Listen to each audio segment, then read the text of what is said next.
Hello and welcome to another BuildASoil YouTube episode. Today we've got our Battle Tent Season 1 and we're already on episode 7.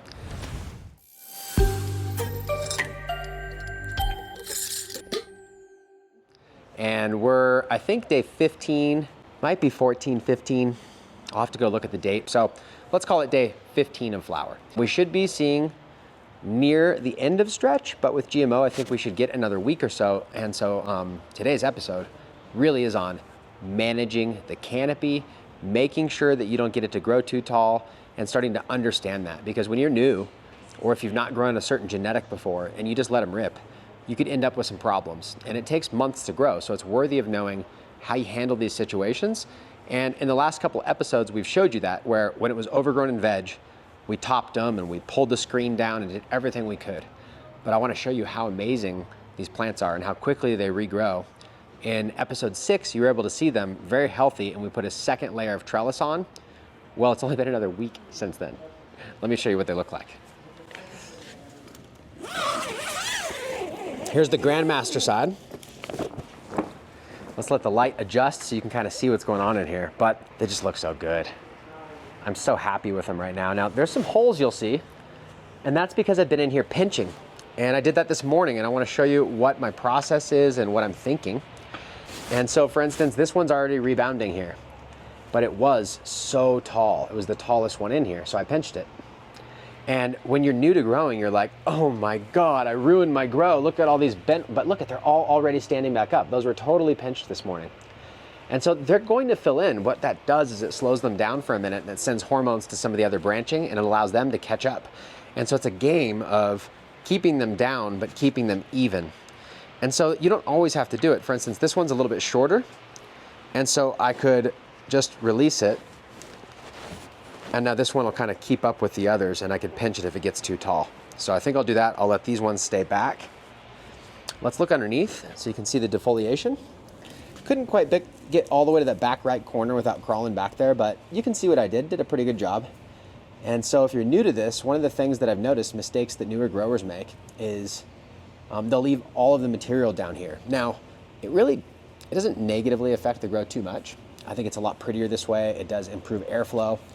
But a lot of the nugs that are down here are they're like a waste. And so you might get a similar yield, but when you do it this way, you get all the yield of a better density, better quality up where the light is, instead of a lot of the effort and nutrients and water movement going to support flowers in a lower area here where they're just not going to get that same love from the light, and they're never going to fully develop. And so as you grow, one of the things to improve your grow is to improve the management of it.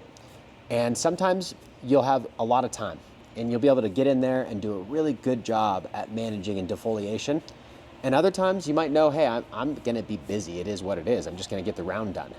That's totally okay. But when you're looking to improve, it's important to know the things you don't really have to do or the things that you should do if you're looking to get that improvement, right? And there's a difference between having to do it and it just being an area where you could improve depending on how busy you are. So it did take some time to go in here and pluck all these leaves off, but I think it looks better. And this is the first screen and the second screen, and we may even put a third one on. I'll decide in the next couple of days as, it starts to stretch, but then it really goes. And so one of the things that I've been doing is moving them around. And so for instance, this one here, it's pretty tall. And so what I can do is go to the screen here. Might be hard to see, but with these big screens, it's pretty easy. And I'll just move it over here. So now it's going to be slightly shorter because of that. And there's still good light here, even with that fan. This one I could put all the way to the corner, but I think I'll just release it and let it stay there. I can also come over here and show you how to pinch too. So one of the things that I was doing earlier is I'd pinch on one side, and then I would pinch on the other side. That way I'm sure to get it. Now GMO is pretty comfortable with this pinching. Some plants aren't, so just be careful. And then I'll pinch it over. It didn't split, but it pinched pretty hard, and now that'll stand back up on its own. In the meantime, it'll balance out a little bit. The other thing that I've been doing is coming in here when I have time. I think it's easier to do as I'm looking instead of all the time, as I come in and I defoliate a little bit. You don't always have to, but a lot of these leaves are blocking some of the lowers. And so I'll just go pinch a leaf off and open up the lighting here. And the more that you do that and get it open, you get a little bit better penetration and you get better development of some of the lower flowers. Not lower, but right in this range just below this top trellis. Otherwise, I try and pull most of that off that's below, as you see. But as this stacks, some of these will be a little bit inferior unless we do some cleaning out. You don't have to do it, but I've noticed that indoors, in a small environment, opening up by defoliating allows for more airflow, allows for bigger and better bud structure, and so I think it's worthy of your time. So let's do a couple things. I want to show you the other tent. Let's do that real quick. And then I want to measure the PPFD. I want to see where we're at, and I've also got a tape measure. Let's show you how far from the light we are. So this one I did pinch a lot, you can see, similarly. And so that's one of the things I wanted to highlight discussing today so you understand it. As a lot of times people come in here and they're like, man, how's your grow looking so much different than mine at home? And so every grow is going to be slightly different, but when you get the environment right, you shouldn't have any problems. Your only problem should be keeping up with the grow. And so then management, once you start having successful health, becomes very important. Because in the beginning, if you, let's say we're following some other system, you started growing and it was all complicated and you're pHing and doing all of this and your plants aren't growing that fast and you don't have the environment dialed, you're like, oh man, this takes a couple months. And then you follow the BuildASoil way and your plants are jumping in a couple of weeks. All of a sudden you need this new skill. Like, how do I manage that energy, keep it from growing into the light, and make sure that I maximize my opportunity? And it's fun, because this is really what growing is about. Well, let's take a look. Let's see distance-wise. So the closest one there is about, I don't want to look at the light, so let me see, 17, 18 inches. Further ones are 20 inches. So we're in that range. I want to keep it 2 feet away. I'd like to keep it 14 inches. This is honestly really good, but I know it's going to get a little bit closer, and so that's why I'm still going in and pinching and making sure that I'm managing it. See another one that a little tall. Kind of lay them down. You'll notice a few tall ones in the back that I left. I did pinch the ones that were a lot taller. I'm going to see how those react and then move them around a bit. So you don't have to be in there getting it perfect, but just keep an eye. You want to make sure it doesn't get away from you. I do see a lot of growers that at this point have buds growing past the light. I mean, if you have a bud growing past the light, just pinch it. I mean, don't let it do that. I think it's better. So let's see on this side. Looks about the same. One here. Yep, so 16 inches. Oh, 15, 16 inches. 20 inches, so same kind of range. We're able to keep the canopy pretty even in here. Looks a little bit fuller in this side. It's hard to tell if it's the light, but I do know that as I pulled these closer and the light was there, these were able to shoot up in height, where the ones that I pulled over from here, they weren't able to keep up, so I had to release them back a square, and so there's not as much here all the way to this square. There's obviously multiple factors at play there, but I have to think that the light being even all the way to the front has been helping. And I gotta say, I've been loving these poles from the VivoSun that attach to the AC Infinity. So whether you get our complete tent bundle or whether you just wanna add something to your tent, a lot of people don't know that these green ones that we offer at BuildASoil, they extend to different size tents and they fit right in here. And the reason I like it is some of them, like the AC Infinity ones, are a lot more like structured and they really attach. Where this one, if you look right here, I can just pop it off. So now I can actually get in here and I can do this. Now the only thing that I will say is, I was doing some defoliating the other day, and Eric, who's behind the camera, is probably gonna laugh, but I was leaning on it a little bit and my body kind of trusted it instead of me popping it off, and then it popped off and I almost fell through the canopy. So don't do that. Otherwise, I gotta say they're looking really good. Now, I cheated a little bit and I wanna share one of the things that I do when we're looking to improve your grow. And the reason why I did it this time is normally I would flip to flower sooner. And so we're really pushing this at capacity for the volume of soil that's there. So I did a foliar spray. I did one yesterday and I did one today, and I wanted to share with you what that foliar spray was, and then we're gonna measure the PPFD.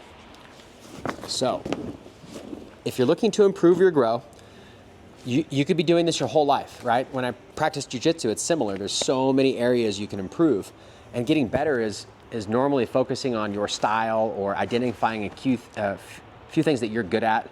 And in growing, it's similar. You might have that you like indoor and earth boxes, or you might have a bigger area and do smaller, but a lot of different variety. Either way, you're gonna get to a point where it's like your style, what you really like, and then you're gonna wanna improve it. And so a lot of times it's environmental modifications. One of the biggest ones is genetics. And so in this guide that you can just go get at BuildASoil, you'll see it under Improve a Grow.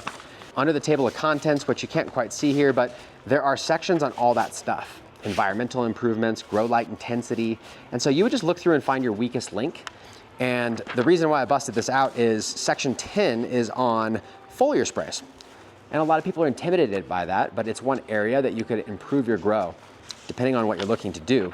And so foliar sprays and boosters, there's a little bit of philosophy here, and there's actually a recipe for you to try. And so I went ahead and used these recipes. This recipe comes by way of Rootwise when he was growing outdoor plants and that he wanted to produce a smaller plant count and have them be at least 10 pounds or bigger and achieving that mark. Similar to how a world record pumpkin grower would grow their one pumpkin so big, there's certain things that they've noticed really help. And so the recipe they used to use back in the day was pure protein dry, and it had a bit of biology in it on day 1. And then on day 2, they would follow up with calcium 20. It's no longer on the market, and it was a calcium supplement that you would spray during the day, in the middle of the day or in the morning, but usually on the package said like middle of the day when the sun's out, and it would drive the calcium. And so instead of that, we have our BuildASoil Whey version. And so yesterday what I did was build a veg that has the pure protein dry in it. That was a tip from Kevin a long time ago, and that's why we brought it in. That is freeze-dried fish hydrolysate. It's really primo. And then I did Build-A-Bloom, and I did very small amounts in my little tiny BuildASoil sprayer. So all I did was I used this thing. Let me grab it. And so instead of doing a gallon's worth, I did even less. And so it has the marks on the side for the milliliters, and I did a conversion. And I just barely used a little Build-A-Veg, Build-A-Bloom, Biophos, and then I actually used coconut water and Kuyaha. That's what I did yesterday, and they were raging. And so today when I came in, today's the calcium day. And so we used Amino Cal Boost. And I just dropped a tiny bit in, and I gave them a foliar spray.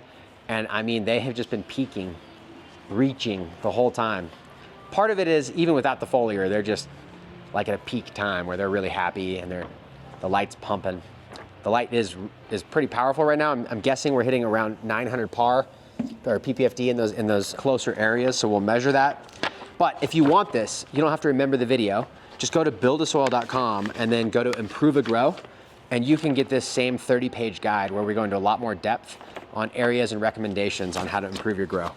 Let's do the PPFD. Quickly, leaf surface temperature, let's take a peek. I've had the door open, so we're a little low, 69.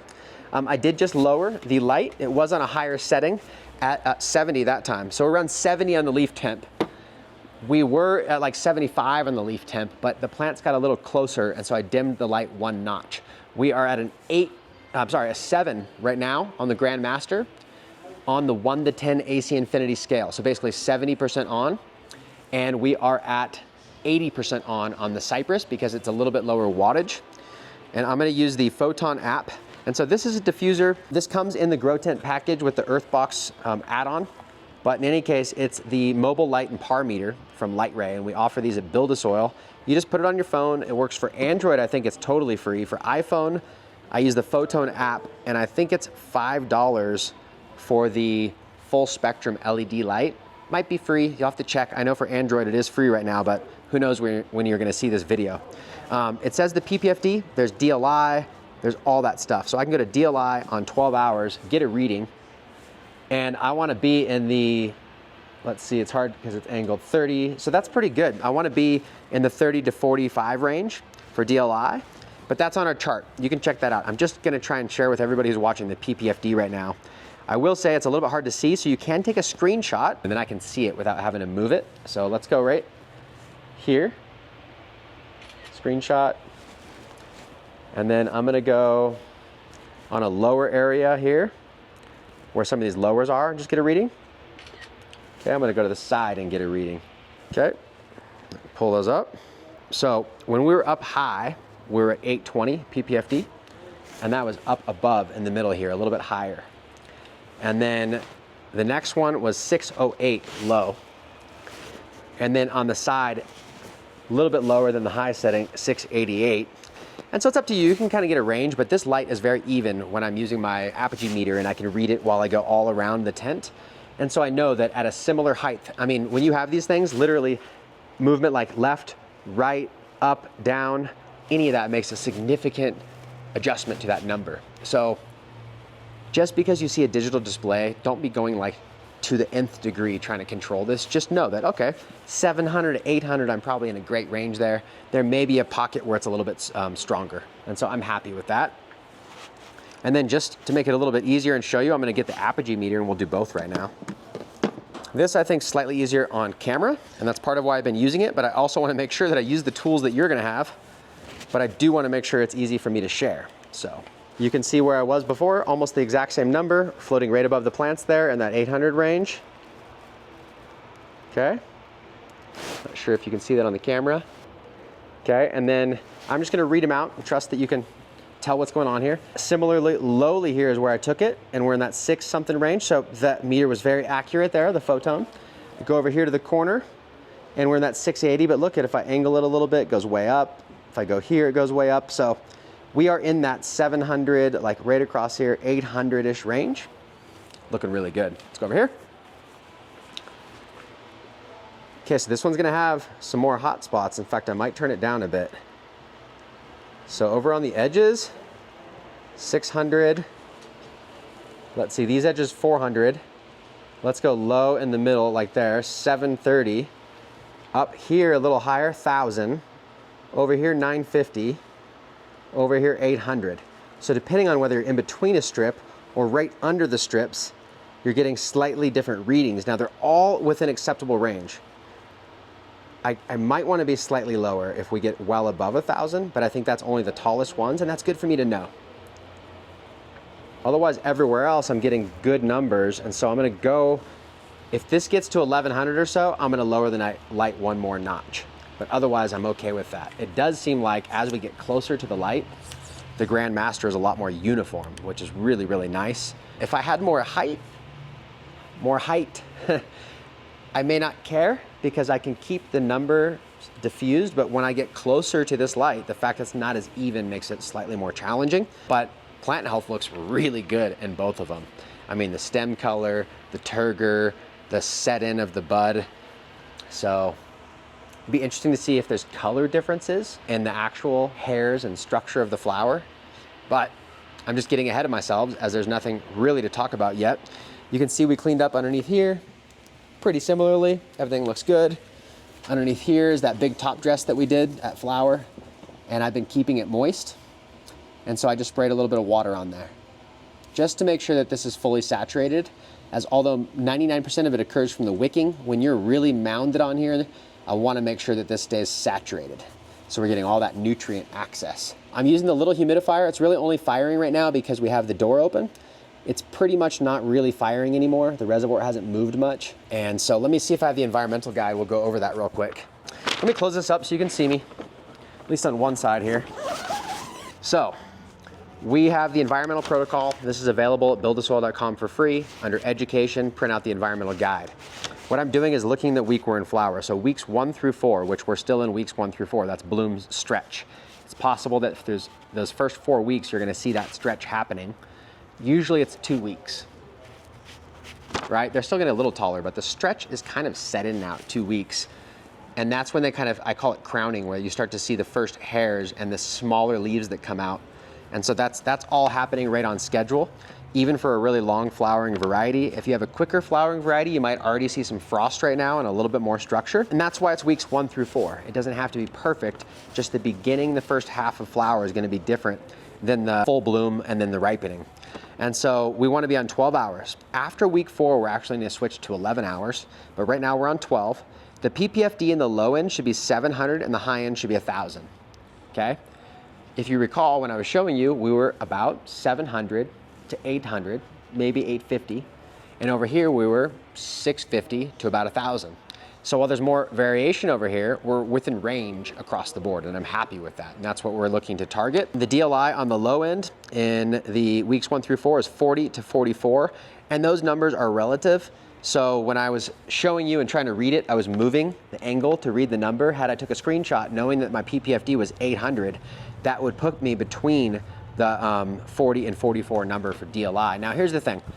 DLI doesn't really matter because it's not like we have clouds coming in and we need to calculate the fluctuation of PPFD over all the fluctuation of light and calculate the DLI.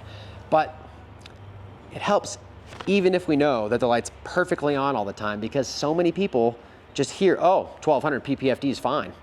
And then I go, okay, calculate it to 12 hours at 1200 and see what the number is. And it's way over our max recommendation. And then they go, okay, but why?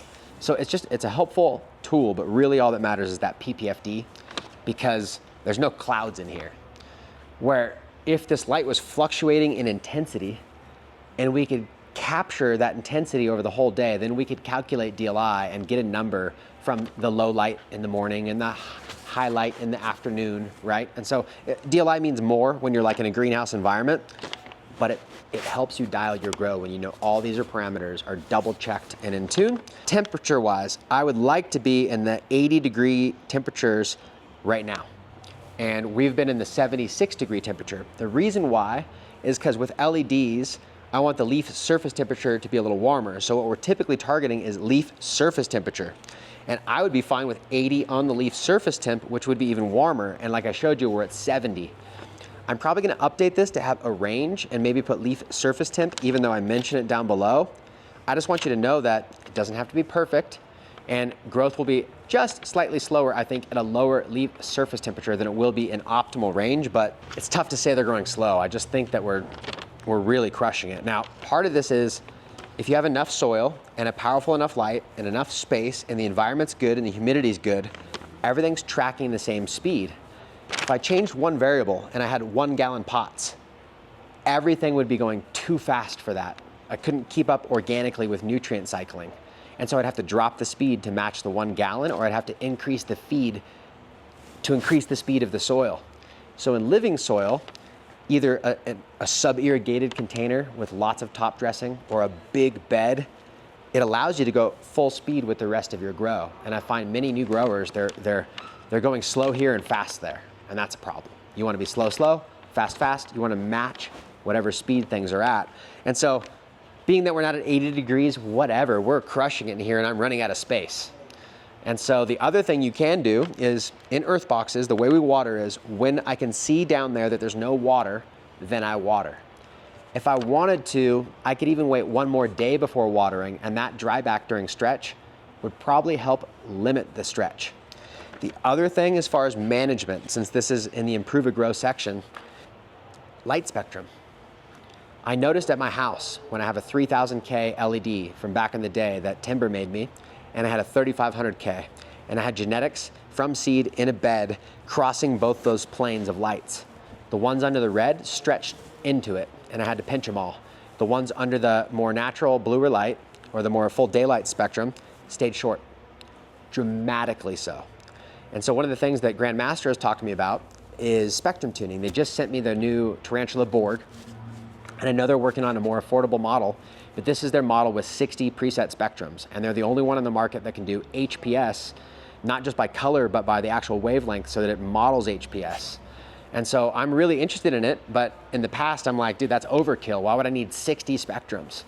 And talking to Thomas over there at Grandmaster, he's telling me, no, look it, we can do things here for you. So in a tent, you could do more blue during the stretch and keep the stretch down instead of the red, where there's no control over these lights, right? And then when you get past the stretch, you can match HPS, more red lighting, and get stack. And then at the end, you can do like 10,000K finishing, and that would really frost them up. And they're seeing data that correlates with these recipes, and they're simple to follow. The other thing is there's the Emerson effect. I'm probably saying this wrong. Dean, you should probably just take that out. But there's an effect where you have the sunrise and the sunset, but not how this light does it on AC Infinity, where it just turns on slow. We're talking where it's more red in the morning, more red in the evening. And that tarantula board can do that. So you have like sunrises, sunsets. And so we're gonna test that next. And that should be really fun. But that may be another way that you can control managing your canopy is by changing spectrums around. It may not be for everyone, but I just wanted to mention it because it's something we're gonna be testing in the future. Battle Tents Season 2 is likely gonna be the Tarantula Borg spectrum recipes on the same cuts of GMO versus one of these lights or a standard light. So we can say, hey, no spectrum tuning, yes spectrum tuning. Do I care? I can't wait to do it. So if you've got questions about that, drop that in here. If you have questions about the training of the canopy, the pinching, defoliating, recipe, anything that we talked about in this episode, I encourage you, put the questions in here. We're gonna start doing frequently asked questions for the battle tents. And I think we're gonna get lots of good questions. It's also really fun to grow just like you do at home, where we have limited space. And you know, I used to put 4 earth boxes in a donut shape in my 4x4 tent in my house when I first started BuildASoil, and I would just flip them to flower, and I would fill that whole tent so fast. And so also seeing that with the cost of soil and earth boxes, you can get started with 2 and still fill the whole tent fast. I'm having a blast. It's really fun to be in a smaller tent again. This is how we started, and for a decade, we were doing 4x4 tent grows on Instagram. And then we started to do the YouTube because we brought the 10x10 down, and that got so popular. People were like, yeah, but you have a 10x10, you should try a 4x4. And I'm like, that's all we did for the last decade. So we're doing both now. I'm having a ton of fun. I'd love to answer more of your questions. So anyways, drop them in here if you haven't done so already. We are age restricted. It really slows down what we can do. We can't do advertising or any of that stuff. So if you can, just go click the subscribe button right now if you haven't done so. Otherwise, tell your friends about this stuff. It'll help them become a better grower, and then hopefully they get to share some of the fruits of their labor with you. And until next time, stay loyal to the soil, and I'll see you on the next BuildASoil episode.